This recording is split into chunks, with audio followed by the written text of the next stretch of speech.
মায়ের মুখ থেকে বেরিয়ে গেছিল, আল্লাহ তুমি আমার ছেলের হজ কবুল করিও না। মায়ের দোয়া কেমন হয়? ছেলেটা মসজিদে রাত কাটাচ্ছে, নফিল নামাজ পড়ছে, হঠাৎ মসজিদের পাশে একটা বাড়িতে চোর ঢুকে গেছে। কি ঢুকেছে? চোর ঢুকে চুরি করে বের হচ্ছিল, একটু আওয়াজ বাড়াবে। চোর ঢুকে চুরি করে বের হচ্ছিল, বাড়ির লোক আওয়াজ শুনতে পেল, সারা শব্দ পেয়ে চোর চোর আওয়াজ করতে লাগলো। সবাই গ্রামের লোক জেগে গেল, চোর ধরো চোর ধরো। চোর তখন বাঁচার জন্য চালাকি করে দেখতে পেল মসজিদের ভিতরে একটা লোক বসে আছে, চুরি করা মালটিকে ধামাস করে মসজিদে ফেলে দিয়ে মানুষের মধ্যে সেও ভুলে মিলে গেল, ঢুকে গেল। সেও চিৎকার করতে লাগলো, চোর ধরো চোর ধরো। কেউ বলছে কোন দিকে গেছে, কেউ বলছে ডানে গেছে, কেউ বলছে বামে গেছে। যে আসল চোর ছিল সে মসজিদে যখন মাল ফেলেছে একটা আওয়াজ হয়েছে, লোকেরা বলছে মসজিদে দেখো তো চোর হয়তো মসজিদে ঢুকেছে। দেখতে পেল সত্যি একজন কোনাতে লোক বসে আছে, তাসবিহ তাহলিল করছে, কিন্তু সেটা চোর নয় বাবা। কিন্তু পাবলিক তো বুঝে গেল এই বেটা চুরি করে সে মারের ভয়ে নামাজ পড়তে শুরু করেছে। ধরা পড়ে গেল পাবলিকের হাতে।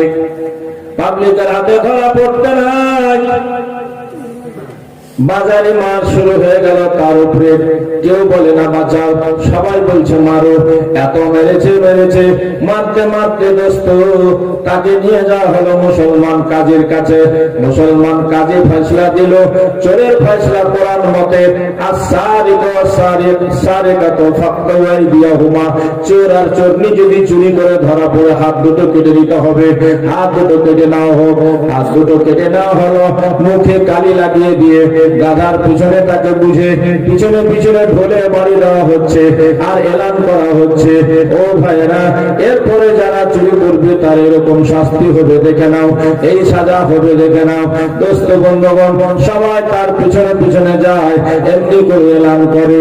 আর ও বেচারা তখন বাধ্য হয়ে বলছে, ভাইরা গো আমার একটা কথা তোমরা শোনো, তোমরা এলান করলে এটা এলান করো যে মায়ের কথা না শুনে হজ করতে যাবে তার এই সাজা হবে। মা কি জিনিস? মা ছেলে মাকে ভালোবাসো আর নাই বাসো, মা কিন্তু ছেলেকে ভুলতে, ছেলে মাকে খেতে দেখ আর নাই দেখ। ছেলেটা যদি কষ্ট পায় তো মায়ের মনে আগে আঘাত হয়, ছেলেটা যদি মারা যায় মায়ের চোখ দিয়ে সারা জীবন টস টস করে পানি পড়তেই থাকে। ওই জন্য মায়ের কথা বলে কেউ লিখেছে, মায়ের কাঁদন যাব যে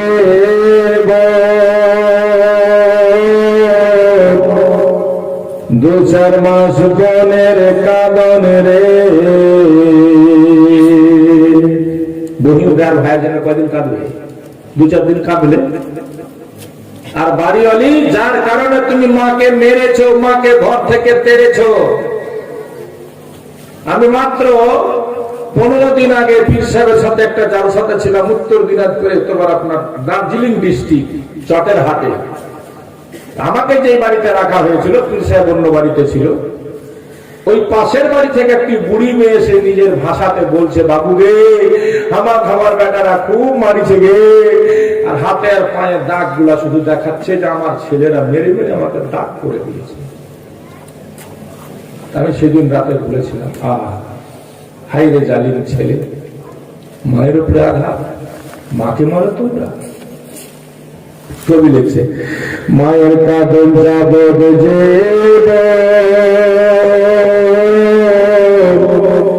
দু চার মাস বোনের কানন রে। ঘরের পরিবারের কাঁদন দু চার দিন পর থাকে না। সুখের দরদে আমার জনম দুঃখী মা, গর্ভধারণী মা, জন্ম দুঃখিনী মা। দুঃখের দরদে আমার জনম দুঃখী মা। মায়ের মহব্বতে সকলে বলুন সুবহানাল্লাহ। 10 মাস 10 দিন মায়ে গর্ভে দিছে ঠাই, রক্ত মাংস খাইয়া আমি ভবে এলাম ভাই। 10 মাস 10 দিন মায়ে গর্ভে দিছে ঠাই, আর রক্ত মাংস খাইয়া আমি ভবে এলাম ভাই। ভূমিষ্ঠ হইয়া আমি কুটিলাম কান্দিয়া, শান্ত করিল মায়ে বুকের দুধ দিয়া। জি, সেই মাকে কেমন করে ভুলে আছি আমরা, কেমন করে ভুলে যা। যে বাবা আমার সামান্য কষ্ট হলে ঘাড়ে করে রাত্রি 12টা হোক, 2টা হোক, 1টা হোক, মোথাবাড়ি বলেন, মালদা বলেন, যেখানে বলেন, বাপ কোলে করে বুকে করে ছেলেকে নিয়ে যায়, বাপের একটু কষ্ট মনে হয় না। সেই বাপকে আঘাত দাও কি করি? ও মুসলমান, এক ছেলে আর বাবা পাশাপাশি খেতে বসেছে। ছেলেটা ছোট্ট, বাবা বয়স্ক। সামনে এসে একটা কাক এক কাওয়ালের উপরে বসে গেল। বাচ্চা ছেলে খেতে খেতে জিজ্ঞেস করছে, আব্বু ওটা কি? বাপ আদর করে বলছে, বেটা রে ওটা কাক, ওটা কাউয়া। ফের একটু পরে বাচ্চাটা বলছে, আব্বা ওটা কি? তো বলছে, বেটা রে ওটা কাউয়া, ওটা কাক। এমনি করে বাচ্চাটা 100 বার জিজ্ঞেস করেছে, বাপ একবারও বিরক্ত হয়নি, কাউয়া কাক বলেছে। আর যতবার বলেছে ততবার কিন্তু বেচারা দাঁত দিয়ে রেখেছে, লিখে রেখেছে। বেটা জওয়ান হয়ে গেল, বাপ বুড়া হয়ে গেল, বাপের চোখে আর সুজে না, দেখতে পাই না। আবার বাপ্পাটা পাশাপাশি খেতে বলেছে, বসেছে। ওই সামনে কাউয়া এসে বসেছে। বাপ এবার বুড়ো মানুষ জিজ্ঞেস করছে, বেটারে ওটা কি? তো বলছে, কাউয়া কাক। আবার বাপ দ্বিতীয়বার জিজ্ঞেস করলো, বেটা ওটা কি? বেটা তখন বলছে, তোর চোখে ঢুকেছে কি? তোকে যে একবার বলেছি যেটা কাউয়া, হ্যাঁ কাম পাইস না, ভাগ করিস। বাপ তখন কাগজখানা বের করে দেখাচ্ছে, বেটা এটা তোর পরীক্ষা করছিলাম আমার বেটা, দেখ একদিন তো ছোট্ট ছিলে, আমি তখন জওয়ান ছিলাম, আমার পাশে বসে তুই খাচ্ছিলি, আমি এই কাগজে লিখে রেখেছি। তো তুই আমাকে জিজ্ঞেস করেছিলি, আব্বা ওটা কি? আমি বলেছিলাম কাক। তুই ফের বললি কি? আমি বললাম কাউয়া। তুই বললি আব্বাটা কি? আমি বললাম কাক। এমনি করে আমি একবার দুবার নয় 100 বার তোকে বলেছিলি, বেটা আমি বিরক্ত হইনি। আর আমি 1 থেকে 2 বার জিজ্ঞেস করতে নাই, তোর মাথা খারাপ হয়ে গেল। একটা কথা জেনে রাখবে, যারা নিজের বাপ মায়ের সঙ্গে ভালো ব্যবহার করবে, নিশ্চয় তার ছেলেরা তার সঙ্গে ভালো ব্যবহার করবে। যে নিজের বাপ মার সঙ্গে খারাপ ব্যবহার করবে, কখনো যেন আশা না করে যে আমি আমার ছেলের কাছে ভালো ব্যবহার পাবো। ছেলেকে মাস্টার বানান, ডাক্তার বানান, ইঞ্জিনিয়ার বানান, যেই বানান না কেন, যদি আপনি বুড়ো বাপ মাকে দেখে থাকেন, আপনি বুড়ো হলে আপনার বাপ মা একদিন দেখবে, নচেত ওই দশাই হবে। একটা ছেলেকে বাপ মা খুব আদর করে ভালো করে বড় করে বিয়ে দিল। বেড়াদার বন্ধুগণ, ছেলেটা সুন্দরী বউ নিয়ে আসার পর বাড়িতে দেখছে বুড়ো মানুষ একটা, তার শ্বশুর আব্বা আছে, যে লোকটার কখনো মাথা ধরে, কখনো জ্বর হয়, কখনো সর্দি কাশি হয়, কখনো পায়খানা হয়, কখনো আরো কিছু হয়। মেয়েটা দেখে দেখে বিরক্ত হয়ে যায়। একদিন স্বামীকে বলছে, স্বামী আমার একটা বাচ্চা হয়ে গেল, তোমার বাড়িতে এসে আমি বাচ্চার মা হলাম, একটা ছেলের মা হয়ে গেছি আমি। এই বুড়ো মানুষ বাড়িতে থাকলে কিন্তু আর ভালো লাগে না, বিরক্ত লাগছে। হয় তুমি আমাকে রাখো, আর নচেত তোমার বাবাকে বাড়িতে রাখো।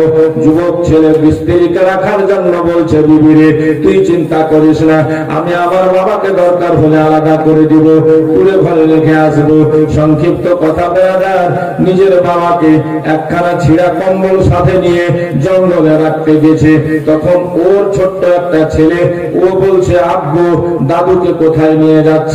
বলে, তোমার দাদুকে এই বাড়িতে আর রাখা হবে না, তাকে একটা জঙ্গলের মধ্যে রেখে আসবো। ছোট্ট বাচ্চাটা বলছে, আব্বা আমিও তোমার সঙ্গে সঙ্গে যাব। ছোট্ট বাচ্চাটা গেল।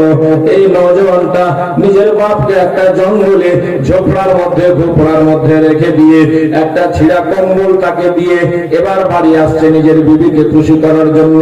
তার 4-5 বছরের বাচ্চা তখন দাঁড়িয়ে বলছে, আব্বা একটু দাঁড়াও, হে আমার বাবা একটু দাঁড়াও, আমার দাদুকে তুমি জায়গায় রেখে যাচ্ছ, আমি একবার দেখা করে আসি। বাচ্চাটা দৌড়িয়ে গিয়ে দাদুর কাছে দাঁড়ালো। দাঁড়াবার পর বলছে, দাদু গো, যে কম্বলটা আমার বাপ তোমাকে গায়ে দেওয়ার জন্য দিয়েছে, কম্বলটা একটু আমাকে দাও। বলে, কেন ভাই তুমি কি করবে? ছিঁড়া ফাটা কম্বল আমাকে তোর বাপ দিয়ে গেল। ছোট্ট বাচ্চা ছেলেটা বলেছিল, দাদু দাও না কম্বলখানা। কম্বলখানা নিয়ে ওই ছোট্ট বাচ্চা, আল্লাহ তাকে কত জ্ঞান হুঁশ দিল, অর্ধেকটা কম্বল ছিঁড়ে দিয়ে লেপটিয়ে জড়ো করে বগলে নিয়ে হাঁটতে লাগলো বাড়ি। বলছে, বাবা এবার বাড়ি চলো। ওর জন্য জওয়ান বাপ তখন বলছে, বেটা তুমি এটা কি করলে? আমি এমনিতে আমার বাপকে এখন ছিঁড়া ফাটা কম্বল দিয়েছিলাম, তার মধ্যে অর্ধেকটা তুমি ছিঁড়ে নিলে কেন?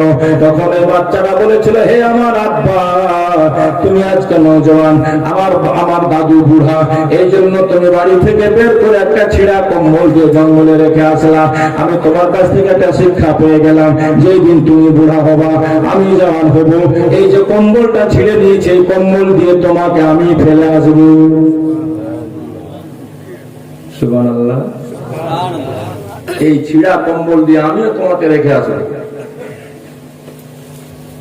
তখন ওর হুঁশ হচ্ছে, জ্ঞান হচ্ছে, আমি এটা কি করছি, এটা আমার বিরাট বড় অন্যায় হয়ে গেল। লাস্ট অব্দি ওই বাচ্চা কাজ দেখে নিজের বাপকে সে ফেরত নিজের বাড়িতে নিয়ে গেল।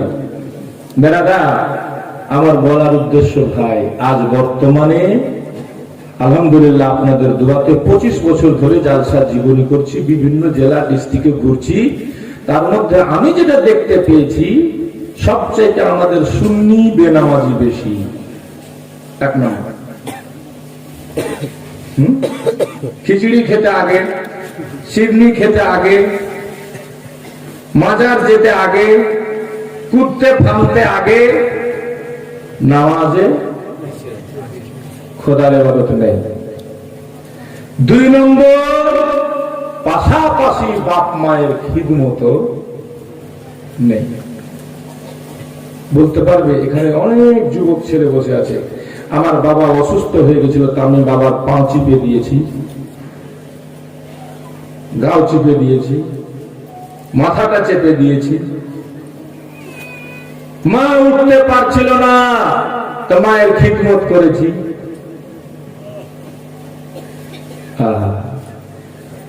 কবি লিখছে, মায়ের এক ফোঁটা দুধের